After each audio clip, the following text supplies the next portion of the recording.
안녕하십니까, 박윤정의 회사입니다.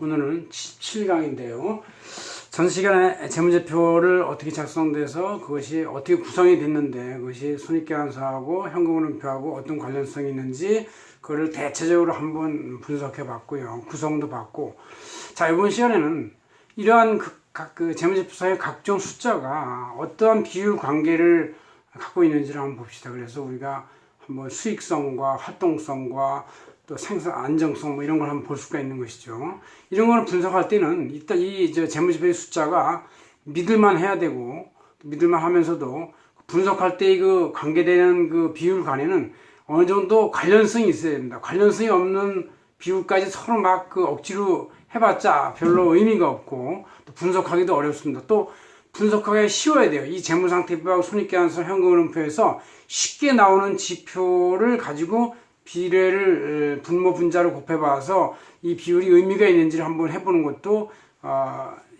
우리가 이제 이 회사가 앞으로 어떻게 발전할 것이냐, 수익성은 좋으냐, 어떤 요인으로 돈을 버는 것이냐, 이런 걸 이제 알 수가 있는 것이죠. 자, 한번 봅시다. 재무제표를 한번.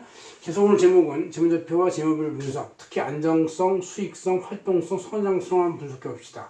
어느 회사의 재무제표가 이렇게 상태가 돼 있고 손익계산서가 이렇게 되어 있습니다. 1년간 12월 말이고, 자, 총 자산이 이제 100인데 100 중에서 유동자산이 60이고 비용자산이 40이다. 그 다음에 이제 이 총 자산 100 중에서 불입자본금하고 잉여금이 20이고 이번 당기순이익이 10이고 고정부채가 30이고 유동부채가 40이다. 여기는 이제 외상매입금도 있고 장기 차입금도 있겠죠. 이렇게 돼 있다. 그리고 손익계산서는 매출액이 총액 200.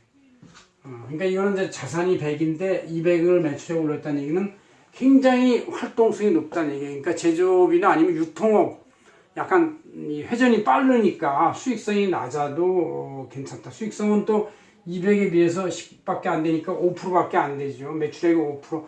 매출액의 10%인데 매출액이 5%인데 총자산은 10% 이렇게 되니까 어쨌든 매출액을 자꾸 돌려서 영업이익은 여기 또 이렇게 합니까? 영업이익은 23 이렇게 되고 200에서 102와 75를 빼면 이렇게 됩니다. 그래서 이런 숫자를 가지고 우리가 평가받았을 때 어떠한 비율 분석이 가능하냐 해서 가장 핵심적인 것만 보겠습니다. 먼저 이 ROA라고 전 시간에 얘기를 했는데 ROI, 그러니까 Return on Investment, 총 투입 자본에 비해서 수익이 얼마냐. 이거는 이제 총 투입 자산이 100인데 수익성이 10이니까 ROA는 10%입니다. 10%인데 이 회사는 매출액이 100에 비해서 200에 자산이 100에 비해서 이 매출 200으로 올리니까 활동성은 2배가 되는 것이고, 대신에 수익성은 매출액 200에 비해서 10이니까 5%밖에 안 돼요. 5%지만 2배니까 이 2배를 곱해서 ROA는 10%가 된다. ROA가 10%면 굉장히 좋은 회사죠. 아주 굉장히, 그러니까 이 회사는 수익성이 적지만 열심히 활동을 해서 시장에서의 그 제품이 두세 번 이상 바뀔 도니까 잘 살아나가는 회사가 된다는 얘기죠. 그 중에서 첫째, 안정성 비율 중에서 중요한 비율을 봅시다. 얼마나 안정하냐. 유동 비율. 유동부채는 유동부채가 이제 이렇게 40이나 있고, 유동자산이 60이나 있습니다. 150%. 보통 100%인데, 150%니까 이게 안정성이 좋은 회사예요. 왜냐면 잘 여러 바퀴 도니까 그렇죠. 부채 비율, 자기 자본분의 부채인데, 자기 자본은 70에 비해서 부채는 70이니까 233%. 즉, 자기 자본은 작은데, 부채를 잘 활용해서 어쨌든 수익성 높게 레버리지 효과, 즉 그 축집 효과가 뛰어나다. 그런 얘기를 이제 볼 수가 있는 것이고, 총자산에 대한 부채 비율도 이제 총자산 100 중에서 부채가 70이나 차지하고 있어요. 40 플러스 30. 그러니까 꽤 높은 편이죠. 그냥 단순 부채 비율은 234, 100%는 이 150%가 정도인데 2배가 넘으니까 굉장히 부채 비율은 나쁘다는 얘기고, 고정 장기적 합률, 이것은 이제 자기 자본하고 이 고정 요것이 이 비유동 자산이 얼마나 투입되어 있냐는 얘기인데, 이것은 자기 자본이 다 합해서 자본금이 22, 순이익 10 플러스 고정부채 30 해서 60분의 40이니까 67%. 고정자산 접합률은 이 비교적 고정자산에 많이 잡혀있지 않고 많은 걸 외주화시키거나 아니면 이제 이 설비 장치 산업이 아니고 비교적 가벼운 소프트한 산업이라는 얘기. 이 소프트한 산업이기 때문에 이렇게 수익성 ROA가 높게 나오는 것이죠. 이렇게 해서 우리가 안정성은 상당히 괜찮은 비율은 나온다. 그러나 자기 자본은 적더라. 아직 왜 남의 자본을 많이 쓴다. 그런 얘기죠. 그래서 이렇게 두 가지 이름이 약간 엇갈리게 나오고 있고, 수익성은 자기 자본 순이익률, 즉 자기 자본이 20 투입됐는데 순이익이 10이나 되니까 이것은 50%나 돼. 굉장히 높은 겁니다. 자기 자본이. 작은 자기 자본 가지고 순이익을 많이 올리는 회사다. 그런 얘기죠. 그 다음 매출액 이익률. 매출액 이익률은 매출액 200 중에서 10이니까 5%. 매출액 이익률은 작지만 이걸 여러 번 돌리는 것이죠. 왜?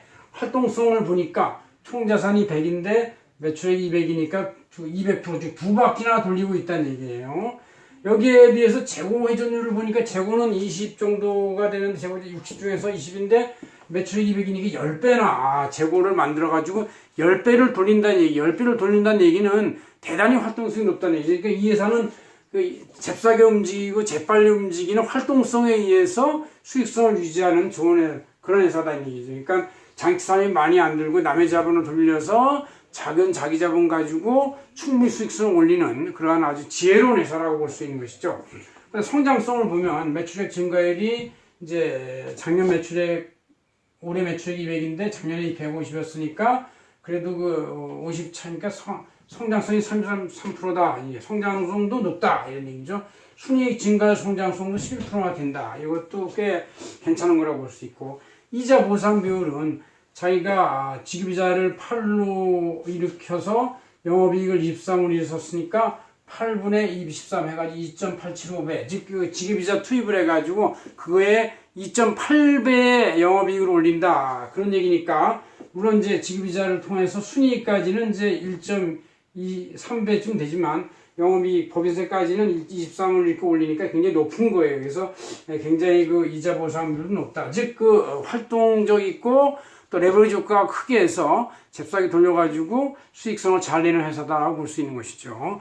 이렇게 이제 굉장히 기민하게 움직이기 때문에 그렇지, 만약에 이제 이 회사가 이 자산이 너무 커지고 부채도 커지고 하면 이거를 낼 수가 없는 거예요. 왜?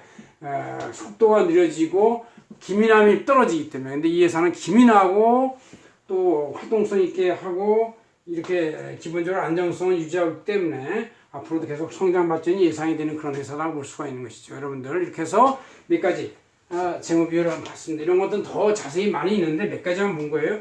안정성 비율, 수익성 비율, 활동성 비율, 성장성 비율. 이것이 이제 안정성과 수익성이 조문이라는 것은 만족하고 게다가 활동성도 높고 성장성도 어느 정도 예상이 된다. 그러면 앞으로도 진격하기에 좋은 회사라는 걸 알 수가 있습니다. 여러분들이 이런 재무 비율성을 통해 가지고 이 회사의 상태나 수익의 원천이 뭐다, 이런 거를 더욱더 정밀하게 분석할 수가 있다. 이런 얘기입니다. 고맙습니다. 박윤정 회계사였습니다.